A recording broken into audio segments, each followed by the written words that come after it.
We are live. We don't have any viewers yet, but Why is it important to get pre-approved before searching for your home? Oh, the greatest question. So when do people come in? No. Or Okay. we just want to start They're talking? going to be coming, I guess. We'll start talking. We're doing this live. We're winging it, so apologize if we sound weird today. That's just me. Dylan's pretty cool about this stuff. But so you're starting your home search, and I can understand your excitement. You want to go out and you want to go look at houses. But we're always going to try to get you pre-approved before you go out and look for a house. And there are some very good reasons why that we're going to go over with you. Yep. So you've gone on Zillow. Zillow has told you that you are going to qualify for a $500,000 home. There's a few things that Zillow doesn't account for. Zillow doesn't account for local property taxes accurately sometimes. Sometimes they aren't, sometimes they're not going to be able to know what your credit score is. They're not going to know what your income is. They don't know what your debt to income ratios are. So the final numbers can vary quite drastically from what Zillow might have to tell you. Yeah, I agree. And I think the biggest thing is most people, like when you're looking for a home, people get excited because, you know, it's a new process. You're looking for something new. But the biggest thing is you want to do your homework up front because you're going to set yourself up for success when you do get on the market. When you're searching for homes before you know really what's in your wallet, you know, it could set you up for failure. Let's say you go into a house and you love that house, and then you have to wait to get pre-approved, and then someone else that's already pre-approved has already done their homework, already knows, they put in an offer before you, and now you lost out on that opportunity because you didn't get your homework done up front. Always, always, always, I recommend do your homework up front. Right, and people don't realize that pre-approval is not a quick process. It can take you 2 days, and in this market right now, there's not a lot of inventory out there. You find a house, you fall in love, and someone absolutely insists that you get a pre-approval before submitting your offer. It can make the difference between you losing out on that house, because in this market with not a lot of inventory, someone else might send their offer and get accepted in the time that it takes you to get pre-approved for your home. I agree. I agree.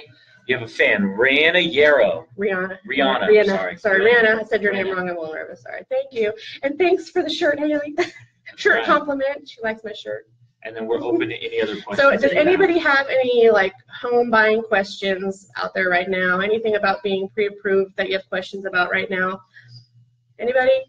I will say this while we're waiting for questions. When it comes to finding the right lender for you, obviously, whatever real estate agent that you talk to is going to have a recommendation of a lender that they would like for you to go with. Realtors don't get any kickback for sending you to a specific lender. It's just the fact that they've worked with them long enough, they know that they can get the job done.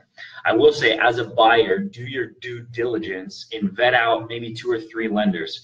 And based on their communication level, based on how much information, and based on how much value they're providing you, and what they can do for you in regards to your interest rate, you choose which lender you think is going to best represent you.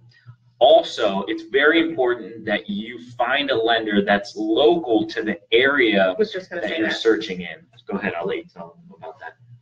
I mean, you already had the table. I got it. It's so good. So find a lender that's local to the area that you're searching in. Here's the reason why. Real estate is a real close-knit industry. And let's say you're putting in an offer with a lender that's out of town or out of the area. This listing agent and the seller don't know who they are. They're not sure of his abilities or her abilities. But if you do get a lender that's local to the area, it's going to help your offer be stronger, and it's not going to cost you any more money. And that's a great way to put your offer above other people's offers. Can be somewhat harder to work with an agent that is not so close to you. So time-wise, and time is of the essence in this business. So that's right. What are the loan limits right now? Good question, AJ. Do you have the loan limits right now? They change frequently. You want to slip those under the door, AJ? Because, I mean, do you have the loan limits? Yeah, we're looking those up. Thank you. Right now, Solano County, your loan limit on a single unit property is up to $460. So they raised the conforming loan limits for Solano County, and that was a little bit higher too. So that's beneficial to you. Let's see, we got a ton of people joining. A lot of people that have joined, yeah. There's 6 people right now. Let's see. So, and if you're not sure of what kind of lender you want to start with, give one of us a call, me or Dylan. We have some amazing lenders that we work with. I'm actually going to be doing an open house with a lender on Saturday. So if you want to come and talk to someone face-to-face, just keep an eye out on my business page, Homes by Angela Shackelford, and I'm going to be doing an open house with Doug Pine, who is a fantastic lender from Caliber Home Loans, who I highly recommend. So yeah, keep an eye out for that. That's right. When you're shopping, get your pre-approval done first. I think it's opposite of, I think a lot of people think home shopping is a whole lot like car shopping. You find the car you like first, and then you see if you can get approved for it. Home shopping is opposite.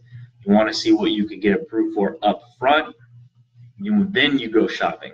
I think another benefit is when you get your pre-approval done up front, you'll be able to know and be confident when you go shopping for a house what you're comfortable paying monthly. You already know how your loan is going to be structured. You know what you're putting down. You know what your price range is. So it's a whole lot more than just not letting you down if you find a house and maybe you're not approved for that limit. But it's the confidence of knowing, I know what I could be approved for. I know what my monthly payment is going to be. That way, when you marry the confidence of what you can do to the house that you love, it creates a perfect situation, and it's great for you. It's great for any realtor involved. It's great for the sellers because they've got a confident buyer. And it makes the process a whole lot easier. So it's more than just not letting yourself down later. Also, you might be approved for more, and you're looking at homes that are lower, and you get surprised that maybe you can buy a little bit more, and you're still comfortable with that in your monthly budget. Hey, Marty. That's my cousin. She said, "Hey, cuz." Hi, cuz. Or he. Sorry, Marty. Yeah, cousin Marty. Yeah, and there's nothing worse than going out and falling in love with a home and finding out that it's out of your price range. So we always are going to urge you, first and foremost, to get that pre-approval before we even start looking. And it's not that we want to be jerks. It's just we want to ensure that you're getting something that is in your price range. And not only that, different types of loans will qualify you for a different type of house. There's some houses that you might like, and you can know looking at it that with like an FHA loan, they've got strict guidelines for the way the things that are going on with the house. Some sellers aren't willing to fix those things. Some are, but that can make the difference between, you know, if we look at the house and there's just a ton of damage and we know that there's nothing that they're going to do to fix it, that's going to just, you know, make it so you can't get that home with an FHA loan. So things are different. I want to check with my credit union for pre-qualified first-time home buyers program. Well, call me. Come on, cousin. Come on, Marty. Get it together. Call her. Yeah. Let's see. So does anybody have any questions? I know there's some people out there that I see showing up on my list that have talked about wanting to buy a home. Marty, what's your credit union? What credit? Can you say that? What's the name of your credit union? Yeah. What credit union do you go with? Are you with Travis Credit He Union? lives in San Francisco. Oh, he lives in San Francisco today. Okay. Or in that San Francisco area. You ever get lost in San Francisco, or you're somewhere in San Francisco and San Francisco police see you? What is that? Credit union. Oh, okay. Police officer credit union. Yeah. So if you ever get lost in San Francisco and you need public transportation and you don't know which one to take, Marty is the person to call. So Marty. Call Marty and he'll tell you exactly which bus to get on and which bar train to get. Man. He knows everything. I like it. Saved me. Yeah, Marty, that credit union, the San Francisco Police Credit Union, may be able to give you really good rates because there's a difference between credit union and a bank.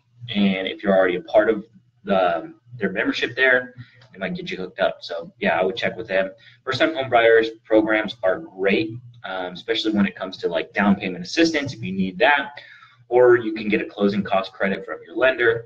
It all depends. There's so many different avenues and options that you could use to help your situation. And on an ending note, unless you guys have some more questions, save your money. The biggest issue that I'm finding right now with buyers is they don't have down payments. You don't realize how important it is to have that money set aside. There's things that are involved in closing costs that you don't really think about in addition to your down payment, your appraisal fees, your inspection fees. Save some money if you're looking to buy a home. Even if you know you're going to do it in 6 months, start setting stuff aside now in addition to what you've already got saved. That's the biggest deterrent for people that are trying to buy a home right now, is just they just don't have the savings, and it's so important. Absolutely. Kristen asked the question. Is it best to go to a lender yourself for pre-qualification or get an agent first for guidance? I mean, it just depends. How much do you trust your agent? I guess, no. I mean, if it's us, you know, you can call us and we'll send you to somebody perfect. But if you have somebody in mind already, then, you know, that's fine. I'll always be able to get in touch with that agent to find out, you know, what you're pre-qualified for. And we usually will work pretty closely together from the point of pre-qualification into your process. Yeah. And I would say there's a benefit to talking to your agent first and getting a recommendation from them. A lot of times they'll have a lender that they've worked with before, and they know that that lender can really get the job done. They're on time in escrow. They're on time at submitting your pre-approval letters when you need them. When you go by yourself, you're just kind of wandering the vast wilderness of lenders out there. But with your agent, you'll have a little bit of guidance. So I would say, you know, talk to your lender and see who they would recommend. But at the same time, you know, vet out if you know other lenders, vet them out, see if they'll work for you before you make your final decision. Put a Facebook recommendation request out to see who the people around you worked with that works for them. That's a great idea. Perfect idea. Yeah. And don't make any major purchases. Oh my gosh, yes. Not while you're in the process. Right. If you're anywhere near the process, don't buy a car or, you know, anything else. Fridge. Or like max out credit cards. Yeah. Because that could make the difference between you. Actually, when I bought my house, everybody knows, when I bought my house, I actually was second in line to get my house, and the person who was in contract on my house bought a truck mid-escrow, and all of a sudden he didn't qualify, and now Angela's a homeowner. Dang, I love that. That's awesome. So don't make any major purchases. Okay, any final questions before we get out of here? Kristen, thumbs up. Love we're able Kristen. to help you. Hey, Max. Anybody else? Anybody else? Nope. All right. I know it takes a second for questions to go through, but thanks for watching, guys. If you have any questions, you can contact me or Dylan here. We'll be happy to help get you in a house this year. Boom. All right. See ya. Bye.